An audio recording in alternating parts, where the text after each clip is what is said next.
So hey guys, welcome back to another video. For today I got my notes right here for you guys. If you already read the title of this video, then you guys already know what this video is about. So if you see me looking down, I wrote a lot for you guys. So if you see me looking down, then this is what I'm looking at.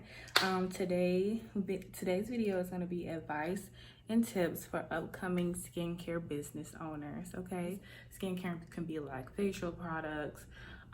More so I focus on bath and body products, so that's my whole thing. But you can do just facial products.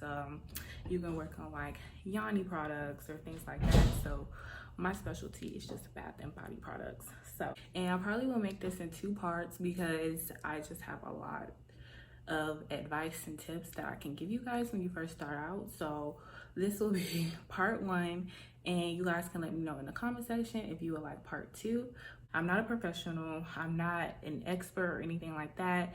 I've just been going through the motions with my own business, just learning things along the way. So I got this question, I get this question a lot on my wholesale page and on my retail page. So I thought, why not just make a video for you guys, just so you guys can come back and watch it all over again. But we're gonna get right into this video. Tip number 1 is to focus on one thing at a time. So what I mean by focus on one thing at a time, I mean don't try to like overwhelm yourself in the beginning when you're first starting out. So for instance, I know some people, they come to my DMs and they ask me, well, I have my own skincare business, but I'm also thinking of getting into wholesale. So when it comes to that, when you're first beginning out, my mistake was with trying to do retail and wholesale. I feel as though when you're trying to do both and try to grow both at the same time, it's just not going to work out. My advice to you guys is that you just focus on either retail or you start with wholesale. You can do either or. One thing I will say is wholesale, I feel like wholesale does definitely bring in more money, and I think that's why a lot of people want to do it. Of course, that's why I want to do it. But also, I started with the retail business first, so I feel as though I need to focus on my retail business and elevate that, and then more so I can work on wholesale when I need to. I need to get my retail business where I need it to be before I start to focus on a whole different project, because you're going to be exerting yourself like really like a lot, you know what I'm saying? So I know for some business owners, like they do have wholesale, they don't really promote their wholesale page, or they don't really promote their wholesale products. So just be mindful of that. And then I do have a separate wholesale page, and I don't really post as often as I do for Albutter. So it's very important to just get that credibility up with one thing first, and then you can branch out to another thing. And I hope that makes complete sense to you guys. I just hope that makes sense. And this is another example. When I first started, all I started with was body butters, and then I gradually increased to like body oils, and then a whole bunch of other products. So I feel like it's just best to focus on one thing at a time. Like either you want to do bath and body works, not bath and body works, but bath and body products, or you want to focus solely on yoni products, or you want to solely focus on skincare products. But whatever you do, you need to gradually like be successful at selling that one thing that you are focusing on, and then gradually move on to something else. And even when you do gradually move on to that next project, it is best to start small, which is another tip that I have. Start small. So we'll go back to that. My next tip for you guys is business license, which is like LLC, sole proprietor, and get your EIN number. So my thing is, when I first started, I did my research, of course, which is really important. Do your research and learn about what you need to do. But when you are starting your skincare business, you can get sued for selling your products to people. Like, say for instance, you sell something to me and I, get a massive like burn mark on my face or something. So this is when the LLC comes into place. Like, if I was to get sued or something, like if I was to get sued, like, it wouldn't come out of my personal bank account, it would come out of my business bank account. So just be mindful of that. Like, you want to separate your personal and your business assets away from each other, just in case anything ever happens. So me just dealing with skincare, I said that I want an LLC because selling skincare is a liability. Like, anything could happen, Get your EIN number, which is like a social security number. A social security number for your business. It's a way for you to get like, your taxes done, open up a bank account and things like that. Like, I've used my EIN number for a lot. You can use it for Shopify. I think you need it for Shopify. And for a lot of other things. So it's best to just go ahead and get those two things knocked out so you don't have to like worry about them later on down the line. Then another tip that I wanted to, piggyback on is when you do get your EIN number or you sign up for Shopify, you get free funding. Like, that's how you fund your business. Well, that's how you can fund your business. Shopify will give you like $500, $1,000, $2,000, $4,000, depending on how well your sales are. But you can get funding through, I think it's called Capital, but it's through Shopify, and they take maybe like a percentage, maybe like 2% of your sales off of each order. So that's very helpful when you are starting your business because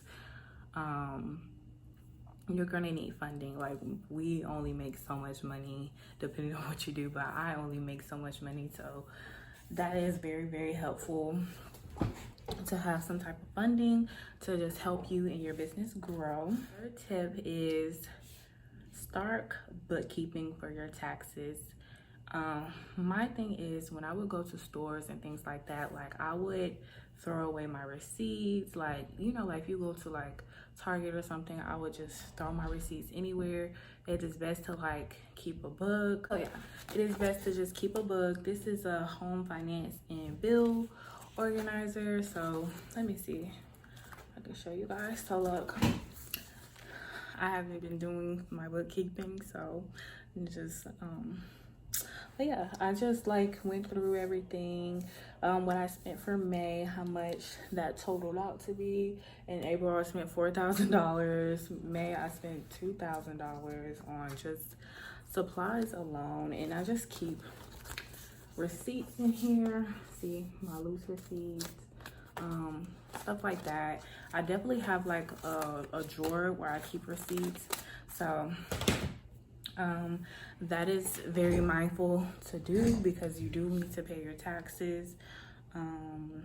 Which reminds me, like, you need to get your business license, your EIN number, and then get your TIN number, which is your taxes ID. Keep all your receipts, take a picture with QuickBooks.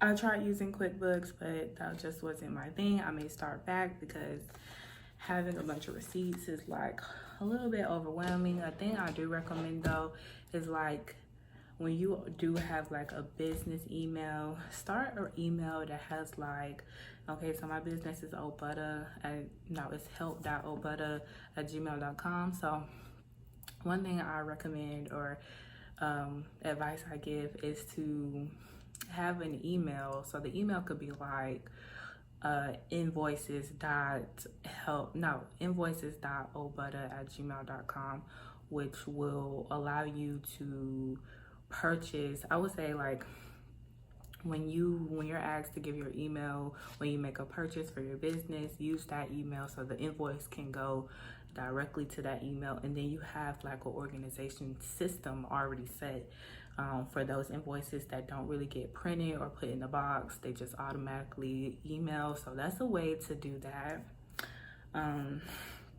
Hire a tax professional. I am not a tax professional. Any advice that I'm giving you guys, make sure you do your own research and that you talk to an expert or someone that is licensed in that field, okay? Another tip under this bookkeeping and taxes is to separate your business and personal finances. I said that before. Do it now. I just discovered this business banking app. It's called Hatch. You put Hatch business account. That is an easy way to just start a business account. You get a business banking card and things like that. So just check it out, do your research, things of that nature. It's like resources out here that are here to help you. So just do your research, watch YouTube videos and things like that. I got this from other business owners that just like on TikTok, just talking about it, or they're sponsored by this business and they're just, you know, trying to, you know, reach out to business owners. Like, it doesn't have to be hard, you guys. Tip would be to start small. You don't need a large inventory when you're starting out, which is very much true. Whatever you start to do, say for instance, you want to start with body butter. I was probably making like 4 or 6 body butters. Well, I started with 4 or 6 body butters. When I sold out of those, then I would make another batch. But I was on Amazon just buying those jars, those 4-ounce jars, and I think they came in a pack with 12. That's all you need. Like, when you go to Amazon, you can literally get all your business stuff from Amazon. You don't need to go like to big wholesalers yet or anything like that. Start with Amazon, because that's where I started out, okay? So just start small. When you start to master like selling 4, 6, then you start to increase, like, and then start with like, if you start with 6 body butters, say for instance, stick with 1 cent. So say you're doing like baby powder, so you sell 6 baby powder body butters. Once you keep selling out, then you want to gradually increase your inventory. You want to gradually increase, like adding, you know, extending that edition or whatever you want to do, but just start small. Like, small is okay. Like, sometimes I wish I can go back to being small, like, you know, because I have so many like scents and different products that I made. It can get like very overwhelming. So I do a lot of stuff by myself. So start small, enjoy the journey, and just take your time, okay? The next tip is to brand yourself well, charge your worth, and just take your time and envision how you want your brand to be, because this is not how my brand started out. Let me see. This is not how my brand started out, but at first I had, and I'll insert little clips here. First, I started off with like clear labels, but then I realized like, okay, like you're not giving enough information about your brand or anything like that. I can use this for example. I have this box. Like, you're not giving enough information about your brand or anything like that. So this is like branding. I feel like branding. Everything is pink, pink, pink, pink. My labels are all the same and things like that. So like when anybody sees my brand, they be like, oh, okay, that's old butter. Like my slogan is feel the butter difference and stuff like that. Like your everyday self-care brand. So that is my branding. When I first started, I had clear labels. Then I knew like, okay, like that was hype for a little moment because everybody loved those labels.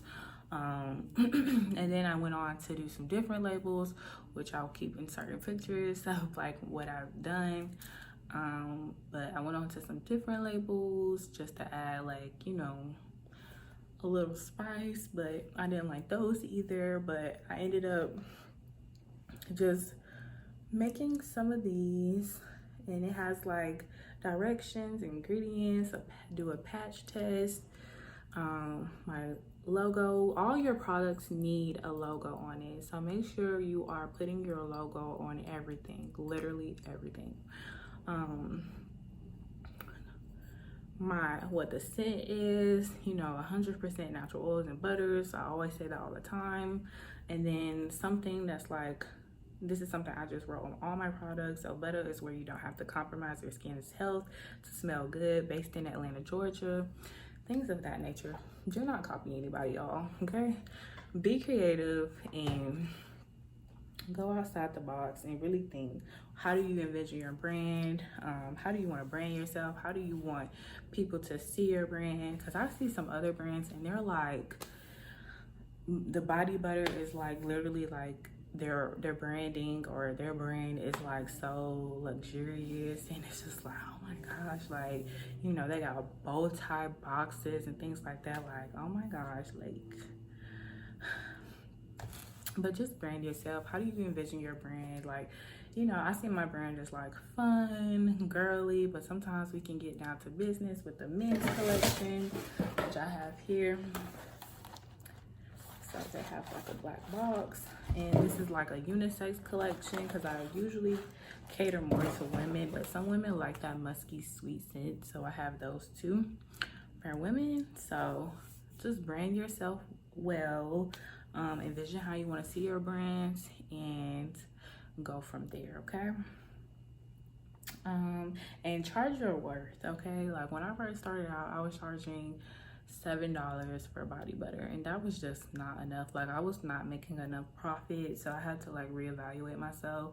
But now, like, and that's why I say like brand yourself well, because when you brand yourself well and your brand looks good, professional, things like that. If you go to the website, my website looks professional. When you brand yourself well, people are paying for an experience. So when you brand yourself well and do everything, you know, the right way, then you can charge, you know, a lot, okay? So I'm just gonna say that. Record your journey and process, like talk, like just record everything. Like the best thing for you to do is bet on yourself. Record from the beginning to the end. Just record everything. That's one thing that I wish I would have done more, is record more, but now I am learning. And you know, I'm starting a new chapter of my life, so I'm recording, you know, me being in the studio and things like that. But just record everything.